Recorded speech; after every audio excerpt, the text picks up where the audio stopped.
love you, Cleveland. I love you, Cleveland. And I love you, Ohio. And a very pleasant welcome to this week's version of Bonus Time with Drennan here on the Big Play Sports Network. Brought to you by our good friends at FanDuel. Hi, I'm Bruce Drennan along with Ryan Smith coming your way from Cape Coral, Florida, where they're all in mourning down here in Floridian country because of Indiana's victory over their beloved Hurricanes. It's on the other side of the state, but nonetheless, there was a lot of sentiment for that big matchup in Miami with Indiana showing up with more fans. We'll get to that later. Ryan, how you doing? I'm doing pretty well, Bruce. I just want you to know, as you mentioned, you're in Florida. We're reaching the point of the season, Bruce, where it's about to hit 0 degrees. So I just wanted to let you know what you're missing. I'm not missing anything, to tell you the truth. I miss doing the show with you in person. Believe that, then you believe I haven't been playing golf down here. Anyway, we've got so much to cover, and I want to get right to the Browns and the coaching search. Obviously, Harbaugh now has signed his contract with the New York Giants, and that's solidified. Stefanski has gotten the job at Atlanta.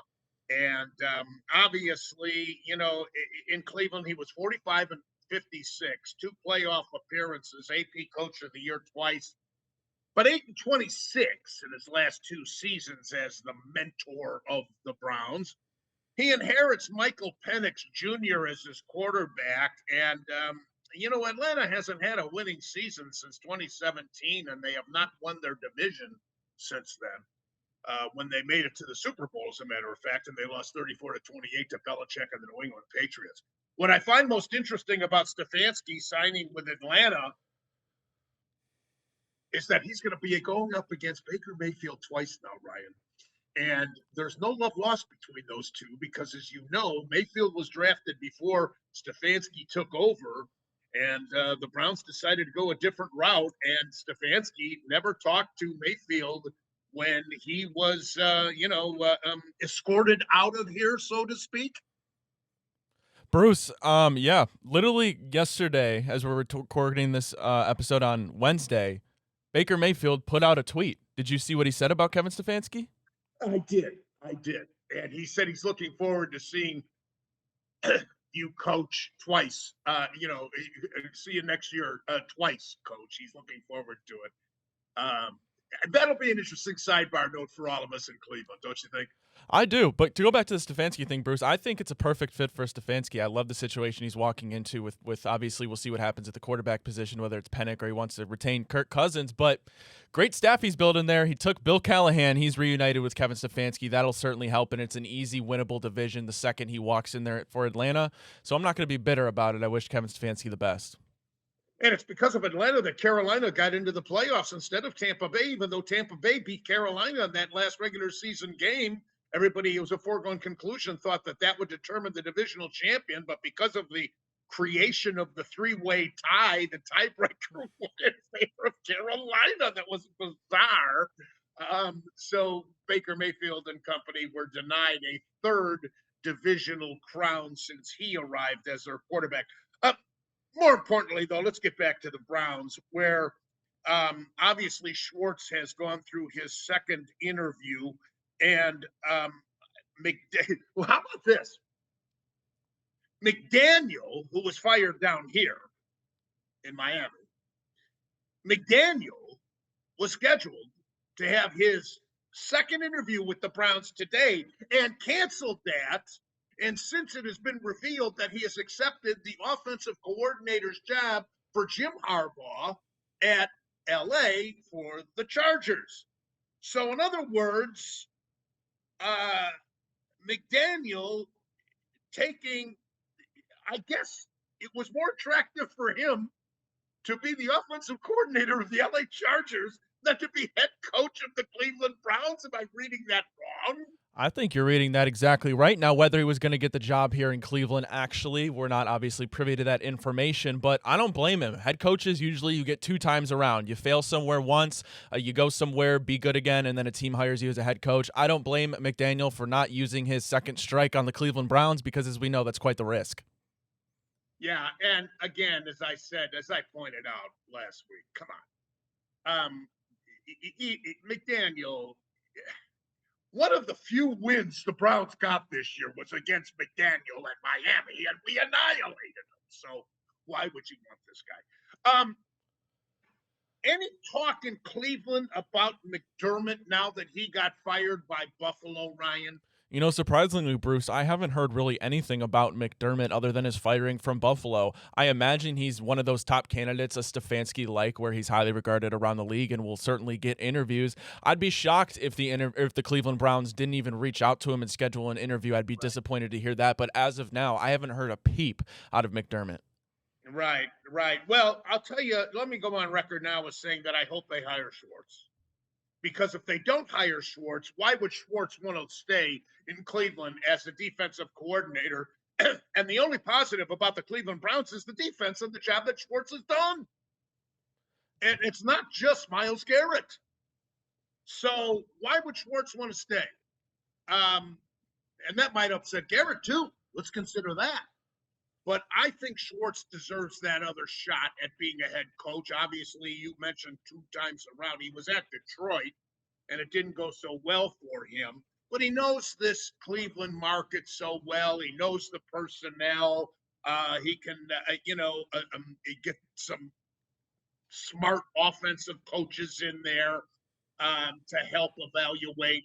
Um, but they still have Barry. And to me, Barry's drafting has been mediocre at best. Am I being too harsh? No, I think you're honestly probably sugarcoating it. You could only really name a handful of first, second round picks that have worked out here. I understand third round later is a little bit of a dart throw, but his history doesn't work out. Bruce, real quick, I know we got to transition, but I want to get your opinion on this because you're a Jim Schwartz advocate. The only worry I have with Jim Schwartz is if the offense remains dull, and part of that is we probably don't have the quarterback of our future on our roster right now, and I understand you're constricted with what you're working with. I just don't want to go after 2026 and have the offense look bad again, have a bad record, and then Jim Schwartz is almost kind of a lame duck coach, right? Well, I think you have to still find out about Sanders. We don't yet know about Sanders. That could go one way or the other, but I think we didn't get enough of a sample of Sanders. So the Browns are going nowhere next year anyway. The likelihood is very, the percentages are low that the Browns could win the division next year. I don't see it. But even with all the draft picks, and you got to go offense with these drafts. With this draft, you've just got to go offense. Offensive line needs to rebuild. They need receivers. I wouldn't go for a quarterback because after Mendoza, and now that Dante Moore has decided to stay at Oregon, and I'm not sold on him after seeing him in the college playoffs. So I'm not so gung ho on any of the other quarterbacks. There's such a drop off after Mendoza. Final take. No, Bruce, I completely agree with you. I don't think you need to press that situation, even if it is the most important one in sports, if it's not there for you. Outside of Mendoza, and I don't think it's realistic to trade up to number one. I agree. Fill the rest of your holes. Take a quarterback in 27. Yeah, exactly. All right, let's come back after the break and attack the NFL games. This divisional weekend completed. Wow, were they interesting. That's next on Bonus Time. We've only just begun. The Big Play Sports Network is brought to you by Smart Choice Windows. Energy efficient products at an affordable price. Visit smartchoicewindows.com today. What a weekend in pro ball, huh? Denver 33, Buffalo 30 overtime. Many, including yours truly, thought that this would finally be the year for Buffalo to get to the Super Bowl, especially because Patrick Mahomes and Kansas City were not participating, and they've been the nemesis, after all, to the Bills and during the Josh Allen era. But it was not to be. Allen was in tears in his post-game press conference, could hardly get words out of his mouth, blaming himself for this loss. Allen committed 4 turnovers in this game, 2 picks, 2 fumbles, and his interception in overtime allowed the Broncos to win the game with that field goal, aided by a couple of very costly pass interference penalties against Buffalo. And Allen had not committed had not committed a turnover in his previous 6 playoff games. The win is bittersweet, though, for Denver because obviously head coach Sean Payton, when he finally addressed the media after the game, there was a long delay. Nobody knew what it was all about. But as it turns out, it was the news that Bo Nix had broke his ankle 2 plays prior to Will Lutz kicking the winning field goal in OT. He underwent season-ending surgery yesterday, so he's out. Nix tied Russell Wilson's NFL record with dozen 2 dozen victories in his first 2 seasons. And this win for Denver avenged their 31-7 loss to Buffalo in the playoffs a year ago.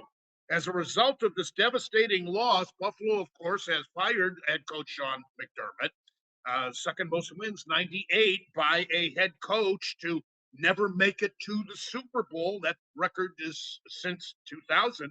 He also has the most playoff wins, 8, without a Super Bowl appearance by a head coach all time. Ryan. Yeah, my just stomach dropped when I read that news about Bo Nix. I feel so bad for him for what he's been able to accomplish. To not be able to go out on the stage for your final 2 games of the season potentially just absolutely stinks. And for Josh Allen, Bruce, it's just the reputation of these boneheaded plays just have never evaded him. The play before halftime where he tried to, I don't know what he was trying to do, ultimately fumbled, and it led to a Denver field goal, and that was ultimately the decider in a 3-point game, Bruce. So he's got to get over that. Seattle 41, San Francisco 6, and this 35-point victory by the Seahawks, that ties their most lopsided win in franchise history with, ironically, their 43-8 Super Bowl victory over Denver in 2015. Seattle is now in their first NFC Championship game since that season, and they're third in a row as the conference's #1 seed. As the #1 seed this year, they used their bye week to thoroughly prepare for the rival Niners, and they're excellent, and they were excellent in this game in all 3 aspects. From the opening kickoff return for a touchdown, Sam Darnold led the offense very efficiently, and then their tenacious, ferocious defense, which didn't allow San Francisco a touchdown and shut them out 17-0 in the second half. San Francisco ends the season scoring a combined 26 points in 3 games against Seattle this year. And that ties the fewest points scored by any team among 76 single-season head-to-head matchups with 3 games in the Super Bowl era since 1966. Guess who they're tied with?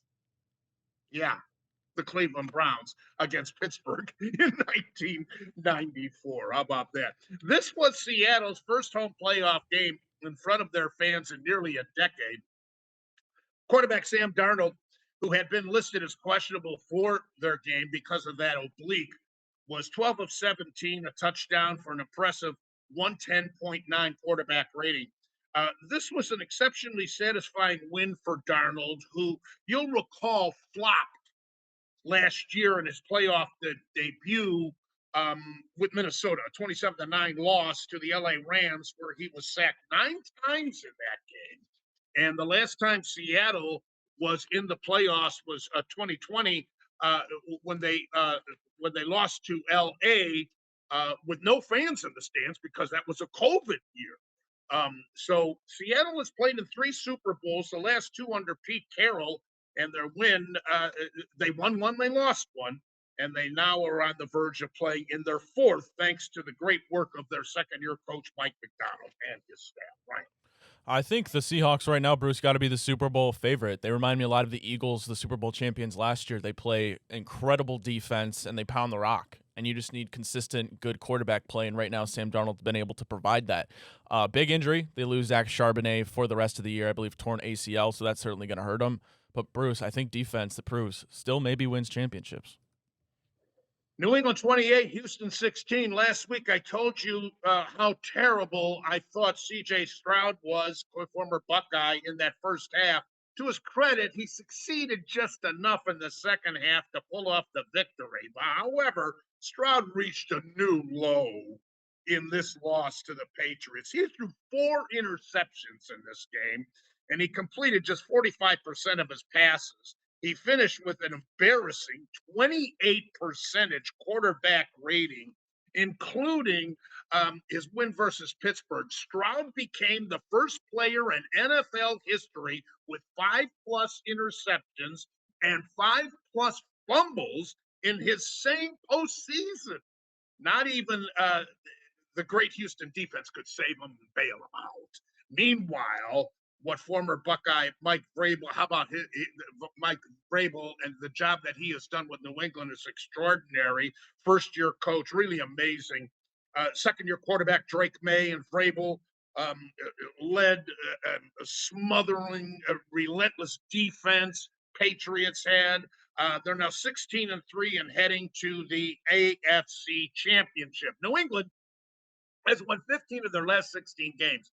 And the Patriots forced Stroud and the Texans to commit 5 turnovers. The combined 8 turnovers is the most in a playoff game since 2015, when the Arizona Cardinals and Carolina Panthers combined for 8 in the NFC Championship game. Houston has now lost in the divisional round 3 years in a row under coach DeMarco Ryans. And even with the win, Drake May will have to clean up his act, even with Nick's out in the upcoming game against Denver, because he had 4 fumbles. 2 of them were lost and an interception. And in their prior game versus the LA Chargers, May fumbled twice and lost one and had yet another pick. So in 2 playoff games, May has 6 fumbles, 2 picks. In fairness to May, protection issues play a big part. Credit great Houston defense for forcing some turnovers. Bruce, I'm just waiting to see the day if we'll ever see an Ohio State Buckeye be great in the NFL. I don't want to write CJ Stroud off just yet, but after his rookie year, it's been a steady decline. Like Justin Fields, all these Ohio State quarterbacks, they just never work out in the NFL. It's an interesting case study. Good for the Patriots. The NFL is just a flat circle. The Chiefs finally aren't in it. The Bengals aren't with Joe Burrow. Leave it to the Patriots to sneak back to the AFC Championship game. LA Rams 20, Chicago Bears 17, overtime affair. What a game it was all season long. Caleb Williams and the Bears have pulled off miraculous comeback after miraculous comeback. Sunday night's comeback was the greatest and most dramatic of them all. But the master magician Williams, out of Southern Cal, made the biggest mistake of his 2-year career in the overtime with that 3rd interception. And it cost Chicago the game and a shot at the Super Bowl. Williams engineered 7 fourth-quarter comebacks this season. That's just one shy of tying the single-season record. This touchdown pass that he threw to tie the game was actually only a 14-yard completion, but because of being pressured, he had to retreat way, way back and then unleash what was actually a 52-yard pass to Cole Kmet for the score. What made it even more impressive was that he was falling back. He flung this bomb from his back leg, and he was falling back when he released it to avoid a sack. Incredible. In all my years covering college and pro football, I've never seen anything like it. It was truly unbelievable. However, all these amazing comebacks by the Bears, when you live by the sword, you die by the sword. It's eventually got to catch up to you. Your luck is inevitably got to run out. And Williams is going to be a great pro quarterback, in my opinion. But he showed his inexperience and showed that he's still got a lot to learn. Meanwhile, Matthew Stafford showed his championship experience by doing what he had to do when it counted the most in that overtime and marching his team downfield so they could get the win. But he didn't have a great game up until then, but when it counted the most, he came through. Bruce, you got to imagine Ben Johnson's probably having nightmares about not going for 2 when they tied that thing up, or potentially to take the lead there late in that 4th quarter. Caleb Williams, that was one of the best throws I've ever seen from an NFL quarterback, especially given the intensity of the moment. But you're right, that pick in overtime was a mistake to throw it. Some people are blaming DJ Moore. I blame Caleb Williams for that. Bears had every opportunity to win that, but the Rams showed why they're champions, looking to do it again.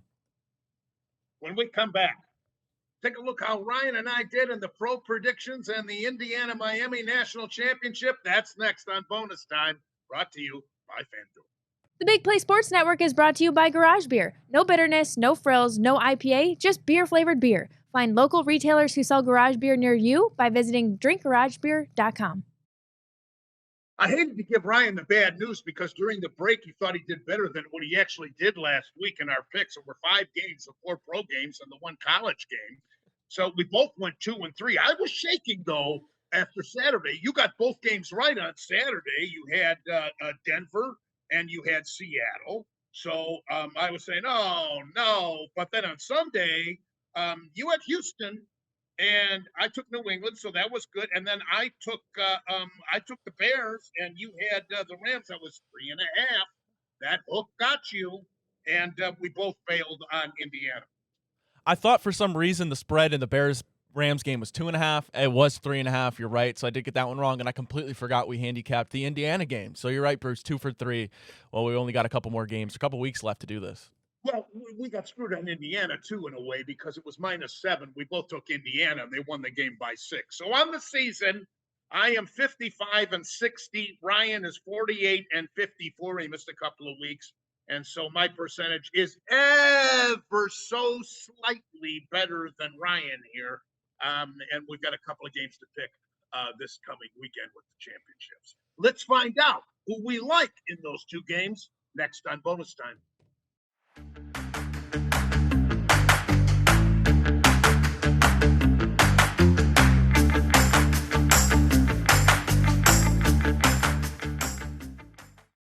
All right, here we go. Here's our predictions for the upcoming championship games. First, let's take a look at the AFC, where New England is a 5.5-point favorite now over the Denver Broncos, and it's all because of Knicks.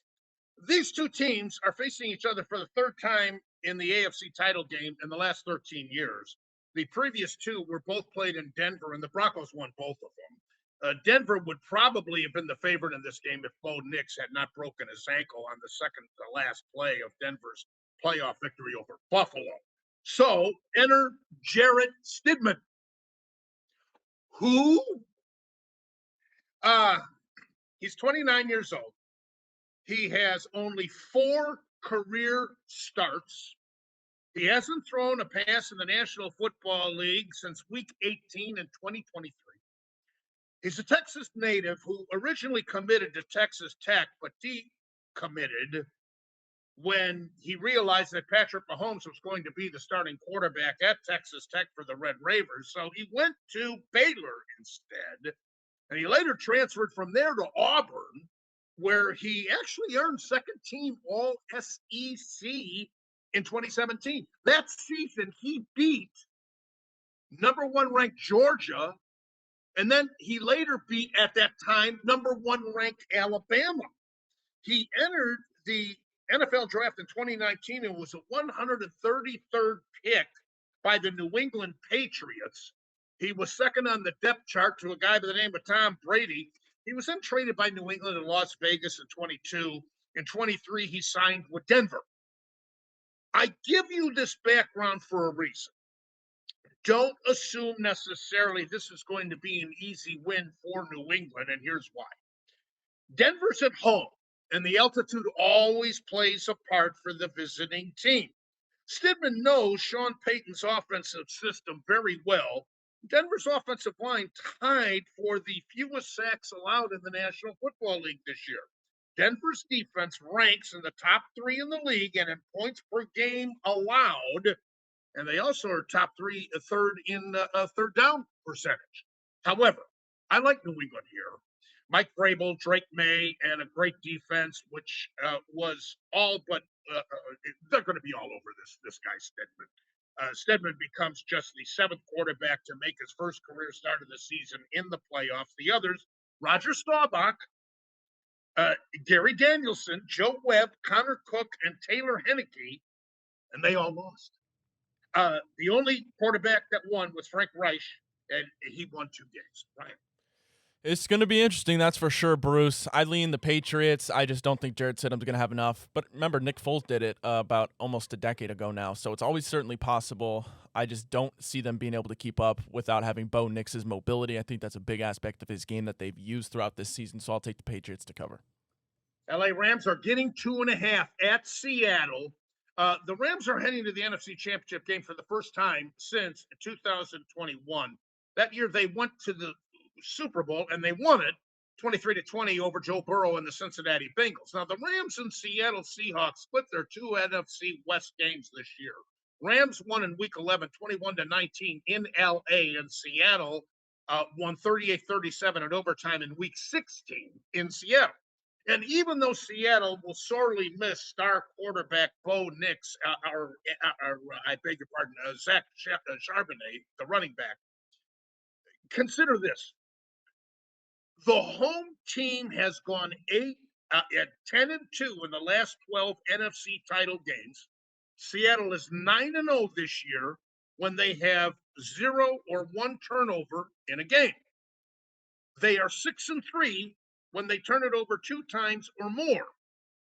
In the 2 games versus the Rams, Sam Darnold, the Seattle quarterback, threw 6 interceptions.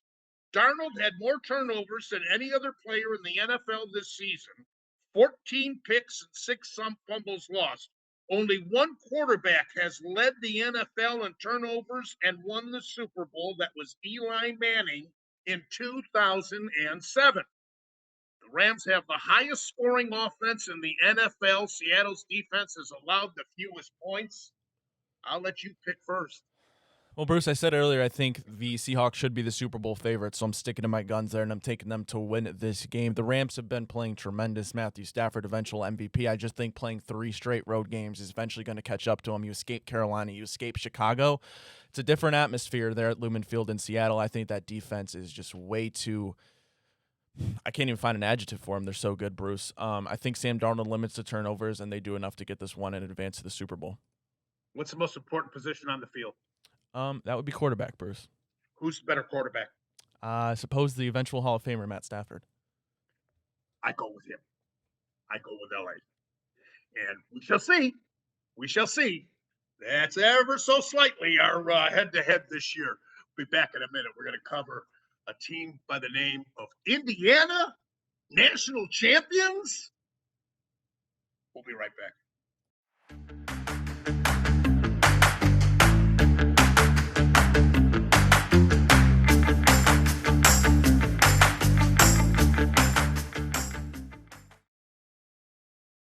From being the losingest program in college football history to national champions. This is without question the greatest turnaround in sports, not just college football, in sports. Just 2 years ago, the Indiana football program was a complete joke. Matter of factly, the biggest joke of a program in the country. Opposing coaches could look at their upcoming schedule before the season began, and if Indiana was on that schedule, all those coaches could pencil in a victory. It was a given. Between 1994 and 2023, Indiana went to 5 bowl games, and the only reason they did is because these minor bowl games were desperate for participants since expanding to what seems like 50 bowl games in this day and age. But the Hoosiers got killed in all 5 of those games. Then they hired a coach by the name of Curt Cignetti. Shockingly, overnight, he used the portal in Indiana, went 11-2 in Cignetti's first year. Qualified for a berth in the college football playoffs, but after losing their first playoff game to Notre Dame, many thought that this was a fluke. Indiana was a fluke, a one-shot deal. But after beating undefeated Oregon at Oregon, and then winning the Big Ten championship against our Buckeyes, and then annihilating Alabama, then annihilating Oregon, second time beating them this year, and now beating a very, very inspired Miami Hurricane team that beat a great Texas A&M team, dethroned our defending champion Buckeyes, and outlasting a Kiffin-less Ole Miss outfit. As I pointed out on last week's show, Indiana only has a handful of 5-star recruits out of high school, as opposed to countless numbers with the traditional powers. Indiana has now proved that they are one of the greatest national championship teams of all time.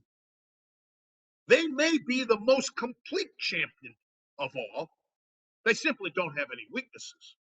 Miami quarterback Carson Beck had all day long to pass, all the time in the world. And this is against one of the best pass rushing defenses in the country. Meanwhile, Indiana quarterback Fernando Mendoza was battered and literally bloodied all night long. But the Heisman winner still found a way to win this game. He completed a couple of big plays with his go-to buddy receiver, Charlie Becker. One of them, a 4th down 19-yarder in the 4th period, setting up what was the biggest play of the season. The quarterback draw on 4th and 4 from the 12-yard line, and Mendoza battled his way into the end zone, which proved to be the game winner. How about Cignetti gambling on that play call and having the confidence in Mendoza to pull it off? But perhaps the biggest play of the game was turned in by the Hoosiers special teams. That block punt that turned out to be a touchdown. Mendoza becomes only the 5th Heisman Trophy winner to also win the national championship in the same year. The others are Matt Leinart at Southern Cal in 2004, Cam Newton at Auburn in 2010, Jameis Winston at Florida State in 2013, and Joe Burrow at LSU in 2019. This is the first game Mendoza hasn't thrown a touchdown pass since the opener of the season against Old Dominion, believe it or not. A couple of other things about this game that stood out to me. Even though the Indiana pass rush could not get to Carson Beck, the Hoosiers linebackers and secondary were tremendous. They did an excellent job in coverage all night long. And Miami was only 0 for 8. They were 0 for 8 on 3rd down conversions with only 5:04 to go in the 3rd quarter. And that 8th time on that 3rd down failure forced the punt that was blocked and turned into a touchdown. Finally, isn't it incredible that there were more Indiana fans in attendance than there were Miami fans in Miami? Mendoza grew up in Miami, and the Hurricanes didn't even recruit him. And lastly, the 16-0 undefeated Indiana Hoosiers, national champions. It was 50 years ago that Bobby Knight's Indiana basketball team went 32-0 and won the basketball national championship. Incredible, historic story this year with Indiana, Ryan. Bruce, you talk about completely rewriting the history of college football. Indiana and Fernando Mendoza have done exactly that. I'm not sure that in this moment we truly appreciate the gravity of what Indiana's been able to accomplish. I think in a couple years we'll really look back and appreciate what they did. But it just makes you wonder, Bruce, if Indiana is able to do this, and I know it takes the right pieces, the right boosters, the right transfer portals, but to be able to bring in Curt Cignetti in year 2 and do what everybody thought was impossible, it makes you wonder, Bruce, how is the college landscape going to shift these next couple years? Are there going to be teams that are saying, why not us? You look in the Big Ten, why not Purdue, right? Why not Rutgers for all these schools? Why not Northwestern?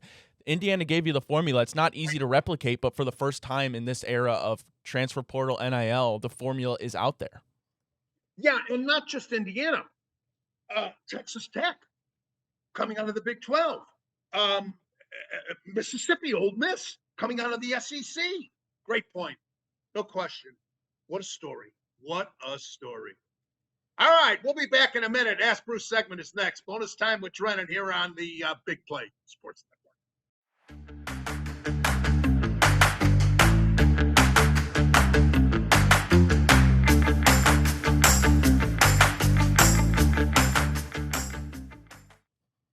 All right, we conclude this show every week with the Ask Bruce segment. Before we get to your questions, a couple of notes.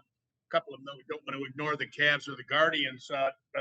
I saw where the Cavs got annihilated by Oak City, the defending champs. But again, it's all about chemistry. It's all about the postseason with the Cavs, is it not? Yeah, and they just can't find consistency this season. They haven't been able to do it for a single long stretch period of time. Right now, you're looking at a play-in team, and it's sad to say because you had NBA Finals expectations, but DeAndre Hunter, there's been trade rumors because to be honest, he hasn't been good. They just need to stay healthy and get consistent. Good thing for us, Bruce, is we know. You're right, exactly. It doesn't matter until the postseason. About the Guardians, I got a couple of sources in Milwaukee, not here in Cleveland, although I'm in Cape Coral right now, but I caught wind from sources I have in Milwaukee that the Guardians have, at least at the very minimum, talked to the Milwaukee organization about a trade that would bring Freddie Peralta to Cleveland. That's huge. Even if it doesn't come about, that is a very, very huge, Ryan. I like to hear that they're willing to spend money, Bruce. So until it happens, I'll be a happy optimistic. He's in the actually, Ryan, he's only owed $8 million, and he would be in the last year of his contract, so it would be a rental. Gotcha. But we'd have to give up, to get him even for a 1-year rental. But the guy had 17 wins and a below 3 ERA, and we already are loaded in starting pitching to get him, and the Tigers are after him too. So it would be, addition by subtraction, preventing them from getting him. We shall see. Just wanted to throw that out. All right, fire away, Ryan. Alrighty. Hey, Bruce, going back to college football for this one. The last 3 national championships have been won by Big Ten teams. Are we seeing a changing of the guard from the SEC to the Big Ten and being the most superior conference? I do. I think we are, and it's all because of the portal and NIL money. I mean, I didn't even know that Mark Cuban went to Indiana. Did you? I didn't know that. No, did not. And he was right on the side. He was one of the biggest contributors as far as the NIL and helping build this Indiana program. So, yeah, I would say yes to that question. Already flipping over to the NFL. Hey, Bruce, now that Sean McDermott is gone from Buffalo, where does he rank amongst the potential Cleveland Browns head coach suitors in your personal rankings? Well, I said in the very first segment that I want Schwartz now. I think Schwartz is deserving of a second shot. And why not here in Cleveland? He's been here several years now. He's done an unbelievable job with the defense, and he knows the market. He knows the system. He knows the fan base. I'm for Schwartz getting it now that Harbaugh. And, I threw out Harbaugh a couple of weeks ago. It's just, I thought about it after I said that. It was unrealistic. Why would Harbaugh want to come to Cleveland? But I do think that Schwartz would be the best choice, not McDermott. After all, McDermott had one of the best quarterbacks of this era and couldn't get to the Super Bowl. So what does that tell you? Alrighty, Bruce, this is an interesting one, made me think at least. If Matthew Stafford wins another Super Bowl this season with the Los Angeles Rams, do you think at the end of his career he would be ranked above Aaron Rodgers in terms of all-time great quarterbacks? Well, that's a complex question because of statistics. Dan Marino's considered one of the greatest quarterbacks of all time, is he not? He only went to 1 Super Bowl and he lost it. He was very young in his career. It was either his first or second year. But so that's hard to say. I mean, there's been so many quarterbacks in historically that have compiled unbelievable statistiks, but have not excelled in the postseason or even gotten to the Super Bowl or won the Super Bowl. So I don't know if I go with that. I mean, Eli Manning won 2 Super Bowls. You consider him one of the best statistical quarterbacks of all time? Of course not.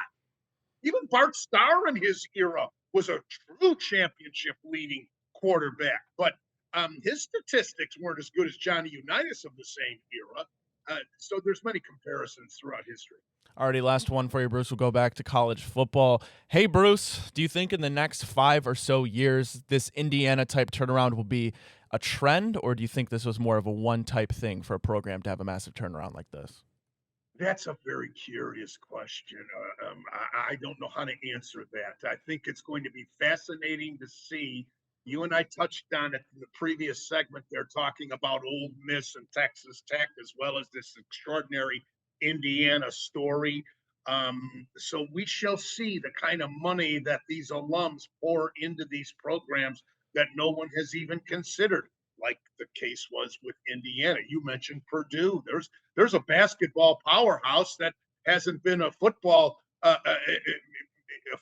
topic since, my goodness, Greasy and Mike Phipps, and going way back. So that'll be interesting to see, though. I think with this portal and NIL, as they say, all bets are off.